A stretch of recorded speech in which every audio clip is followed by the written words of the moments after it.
Sim, podemos olhar para essa perspectiva. Eu acho que o Benfica nivelou bem o jogo enquanto estava um nulo no marcador. Sim, continuo a ver aqui alguma evolução naquela que é a utilização, por exemplo, de jogadores, e tu sabes que já estás cansada de me ouvir, que eu considerava que eram importantes em função das características do jogo do Benfica, como a envolvência de teres dois extremos de raiz, Sheldon e Prestieri no caso, porque são aqueles que estão disponíveis, podiam estar outros disponíveis, mas eram aqueles que estavam disponíveis.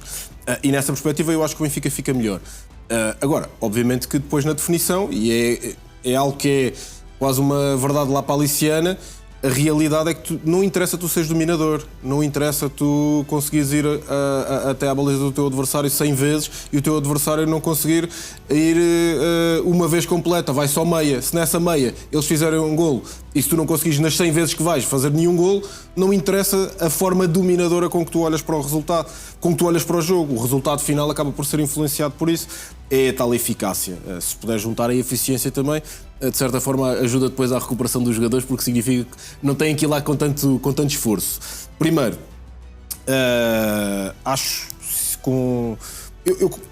olhando para aquilo que aconteceu na partida, eu considero que o Benfica, em certa medida, se nós nos agarrarmos àquela que foi a evolução que o Mourinho depois falou no final, quando diz que o jogo do Porto, fomos dominadores, acabámos por perder. Sim, mas o Porto estava a vencer desde os 15 minutos e, portanto, é normal que a equipa grande depois tenha a obrigação de ir atrás do resultado. Quando diz que fomos dominadores em Vila do Conde, concordo em absoluto, sim, o Benfica até marcou cedo e, portanto, cavalgou em cima de um resultado e não dormiu na esquina em cima do resultado. E ontem? Ontem acabou por não se traduzir em materializar um golo e, portanto, quando assim é, tu não podes, em certa forma, dizer que foste dominador. Não interessa ser dominador, na verdadeira... e aliás, a carreira de Mourinho mostrou isso muitas vezes. Mourinho monta sempre equipas de um ponto de vista estratégico que conseguem enganar os adversários neste tipo de jogos mais nivelados. Se tu perguntas-me assim, a Juventus fez um grande jogo? Não fez um grande jogo. O Benfica não fez um grande jogo, mas a Juventus também não é uma equipa por aí além. E, portanto... Mas o Benfica tem sido consistente, porque, por exemplo, no jogo frente ao Rio Ave, muito elogiaram aqui a exibição do Benfica e do rendimento que o plantel apresentou. E agora volta a ter uma quebra. Podemos falar, de facto, em inconsistência? Podemos, só que, repara, eu vejo a agulha muitas vezes as baterias apontarem para jogadores de um ponto de vista individual.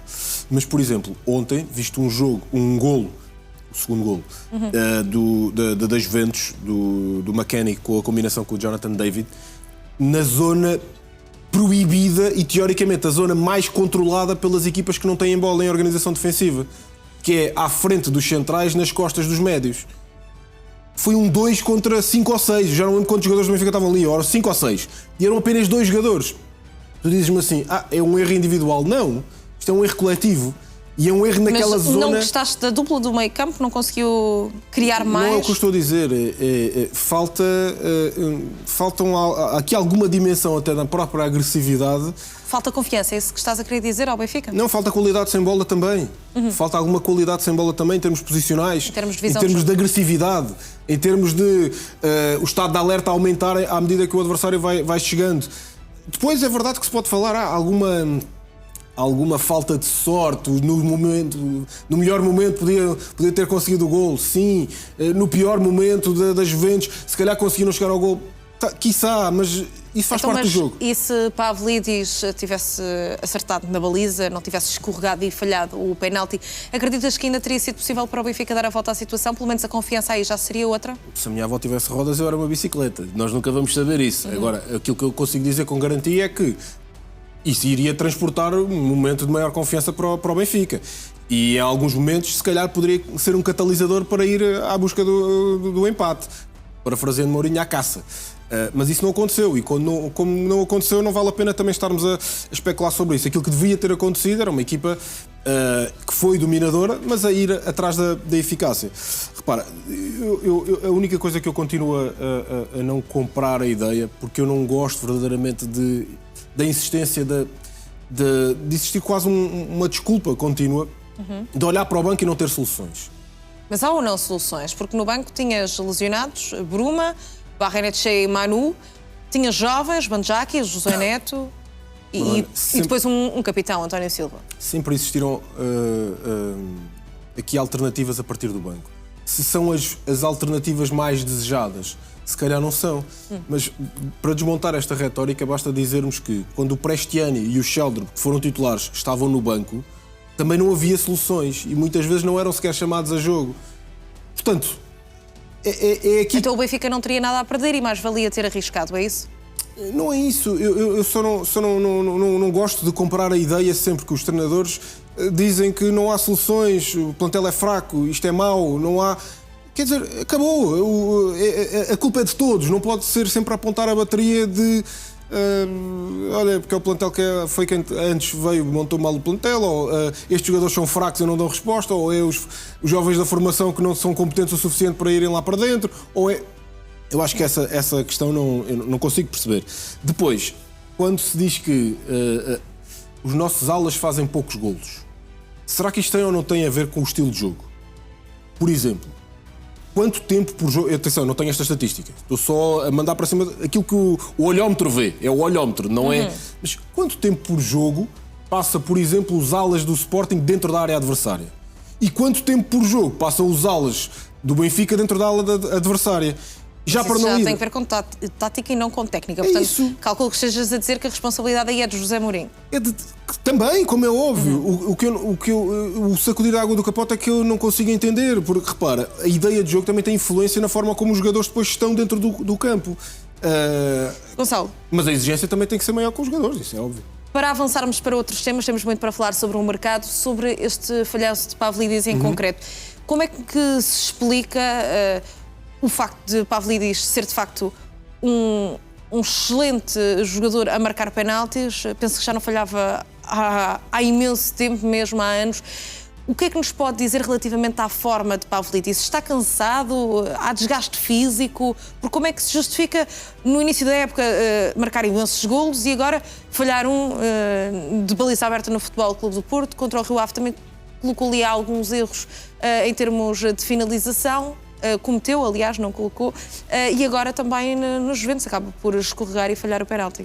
No aspecto do penalti em si, eu tenho uma leitura que é simples, que pode parecer básica, mas que na realidade, primeiro, não posso dizer que tenha sido pneus carecas, como se costuma dizer na gíria, que é uma má escolha de pitões. Não, quer dizer, teve o jogo todo e isso não aconteceu.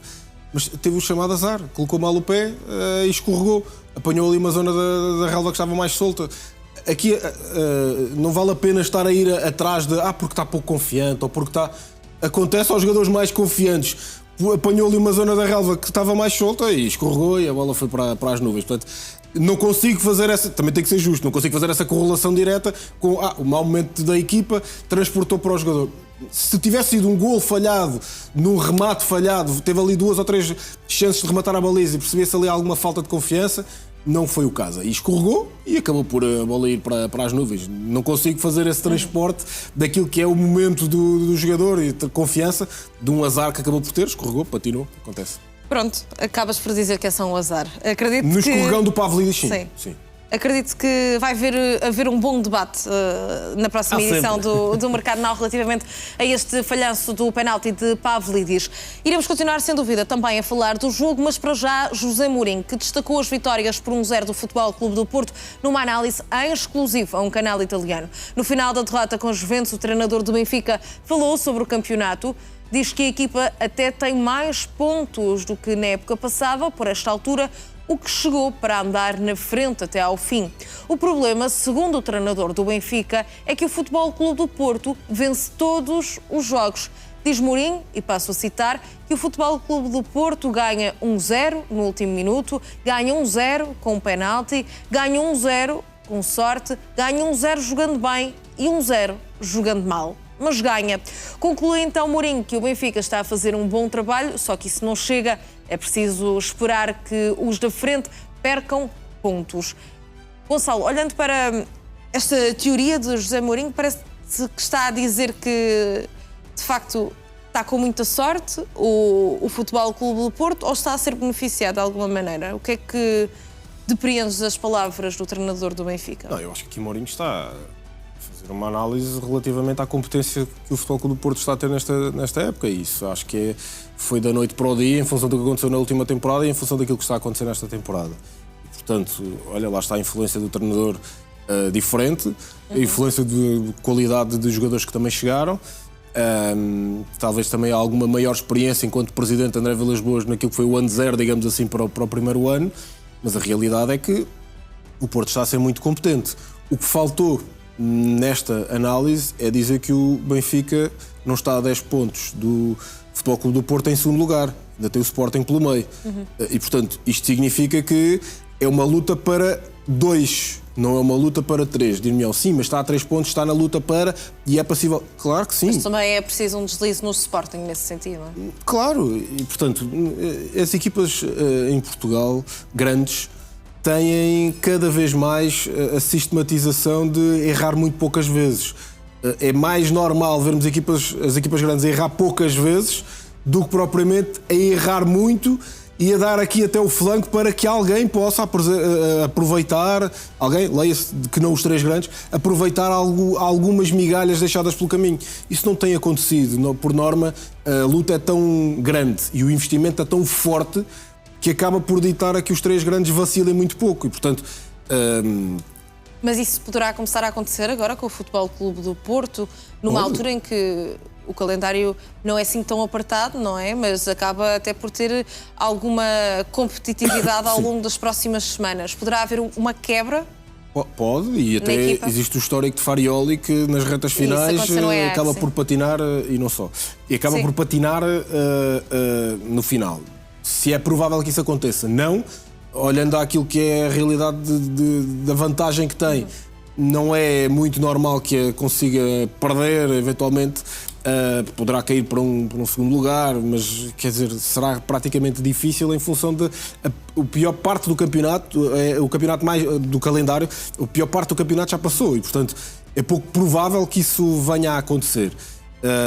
E depois pode-se fazer a outra comparação, que é comparar com o que era antes e o que é na atualidade. Quando Lages acaba por ser despedido, estava a 2 pontos do primeiro lugar. Neste momento o Benfica está a 10 pontos do primeiro lugar.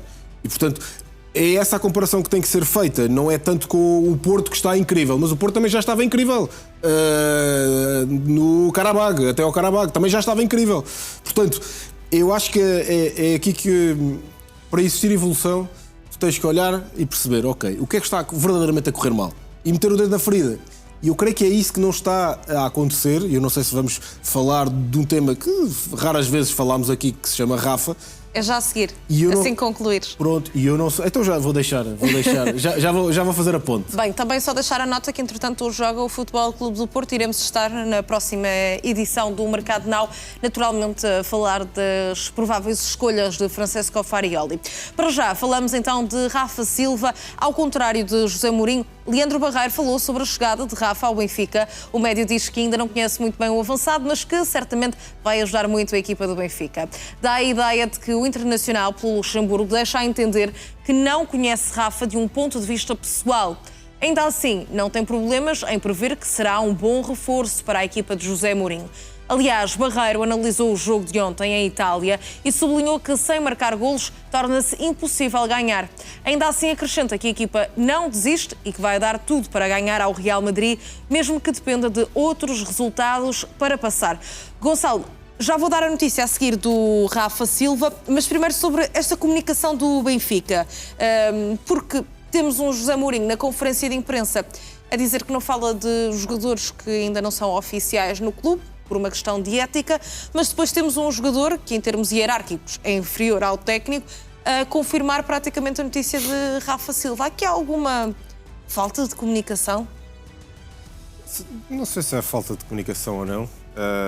Acho que, no caso, o Mourinho acabou por jogar na defensiva e é, ok, não é oficial, não posso falar, não vou falar, porque, na verdade, pode bater na trave nos finalmente. E o Barreiro não tem essa responsabilidade, acho que foi acabou por ser transparente e dizer sim, é um jogador que vai ajudar, e eu também acho que vai ajudar. A questão é, e fazendo a ponte com o que eu dizia há pouco, eu não sei se não está a ser cozinhado e preparado, aquilo que eu disse ontem, que é, de repente, é o salvador da pátria chamado Rafa. E, portanto, agora, de repente, as agulhas vão apontar todas ao Rafa e o Rafa é que vai resolver todos os problemas que existem até então. E não sei se acho que essa pressão vai passar um bocadinho ao lado do Rafa, já percebemos mais ou menos como é que é a abordagem do Rafa em termos pessoais e, portanto, qual é a personalidade do Rafa, e acho que isso pode passar um bocadinho ao lado em termos de pressão, mas eu creio que isso é o que está a ser preparado e cozinhado, que é, ok, chegou o Rafa e chegou alguém que vai revolucionar a 180 graus, eu já fiz esse paralelismo, quase como aconteceu com o Enzo na chegada, e não tem o histórico que o Rafa tem no Benfica, na chegada ao Benfica, que foi uma viragem de 180 graus ali em 6 meses. Eu acho que essa, no fundo, é o alimentar da expectativa nos adeptos, para que é isso que vai acabar por acontecer. Mas Barreiro, já agora, já que falas em alimentar a expectativa dos adeptos, também alimentou, e José Mourinho não o fez. Daí perguntar-te se há ou não aqui alguma falta de comunicação, porque se tu próprio dizes que o Benfica se quis proteger ao não comunicar ainda oficialmente ontem o regresso de Rafa Silva ao Benfica, porque é que o Barreiro o fez? Pode haver, não, essa tua análise, e podemos cavalgar em cima disso, eventualmente, é especular, mas pode ter faltado ali algum briefing ao Barreiro em dizer, olha, se por acaso perguntarem do Rafa, podes até dizer que é um grande jogador, não é mentir, não é? Podes dizer até que é um grande jogador, podes dizer que eventualmente até nos poderia dar muito jeito, mas tanto quanto sei não é jogador do Benfica. Qualquer coisa assim, mas e se calhar até foi brifado. Mas não houve essa parte, tanto quanto sei. Esta é a parte. Depois podemos dizer que, por isso é que eu estou a dizer que podemos especular, e não sei, que foi brifado e o Barreiro ali foi atrás da pergunta e dizer sim, vai dar, esqueceu aquela parte final, mas tanto quanto sei ainda não é jogador do Benfica. Mas deixa-se levar com a emoção. Sinceramente não é por aí que eu vejo que possa ter aqui uma falha de comunicação gigantesca, não vejo a coisa por aí. Vamos avançar então concretamente para Rafa Silva. A verdade é que o jogador vai ser oficializado nas próximas horas, muito provavelmente. Está iminente a oficialização do regresso de Rafa Silva ao Benfica. O anúncio deve acontecer ainda hoje, depois do avançado português ter chegado ontem a Lisboa. O jornal Record escreve que será um final feliz para Rafa e para José Mourinho, que manifestou o desejo de contar com o jogador de 32 anos, assim que foi público que tinha vontade de deixar o Besiktas. Depois de semanas de negociações, Rafa vai assinar um contrato de 2 épocas e meia até 2028. Com isto, deve mesmo integrar já a preparação do encontro com o Estrela da Amadora, marcado para o próximo domingo. Gonçalo, seguimos então por aqui, por este calendário do Benfica. Acreditas que possa jogar já com o Estrela da Amadora, que vai ser no domingo, e a titular? Caso esteja inscrito, sim, faz todo a titular? Caso esteja inscrito, sim, faz todo o sentido de ser convocado. A titular ou não, depende. Se tivesse sido um bom resultado este em Turim, eu dizia com muita convicção que seria um erro, de repente, pôr o Rafa a titular. Perdia o balneário, José Mourinho? Passava, no fundo, Era um desrespeitar por aquilo que estava a ser bem feito. Por aquilo que estava a ser bem feito. Já percebemos que há alguns jogadores que não merecem tanta confiança, mas ainda assim tinham feito bem o seu trabalho. Aqui, depois de uma derrota em Turim, depois de praticamente hipotecar a passagem à próxima fase da Liga dos Campeões, se ele der boa resposta nos treinos, não me vai chocar assim tanto que possa vir a ser utilizado e até titular, e também nada nos garante que algum jogador, como por exemplo um Sheldrup, não possa eventualmente ainda sair. Pode acontecer e, portanto... Mas queres dar alguma notícia? Não. Ontem tivemos aqui esse debate, creio que foi o Pedro até que disse que poderia isso acontecer, e portanto... Sim. Pode perder eventualmente a atração que o Sheldrup tinha, não o balneário em si, relativamente ao Rafa, porque eu acho que o Rafa, indiscutivelmente, é um extraordinário jogador. Aquilo que está em cima da mesa é, primeiro, 2 questões. Uma, porque é que os valores não são divulgados, nem por um lado nem por outro. Revela aqui pouca transparência, não se percebe porquê, porque é que não há essa divulgação. Depois, olhar à perspectiva de o Rafa, daquilo que representa, depois de ter saído a custo zero, daquilo que é o seu custo, depois de um investimento de 130 milhões, será que fazia sentido apostar no Rafa no mercado de verão? Fazia sentido? Para montar este plantel fazia sentido?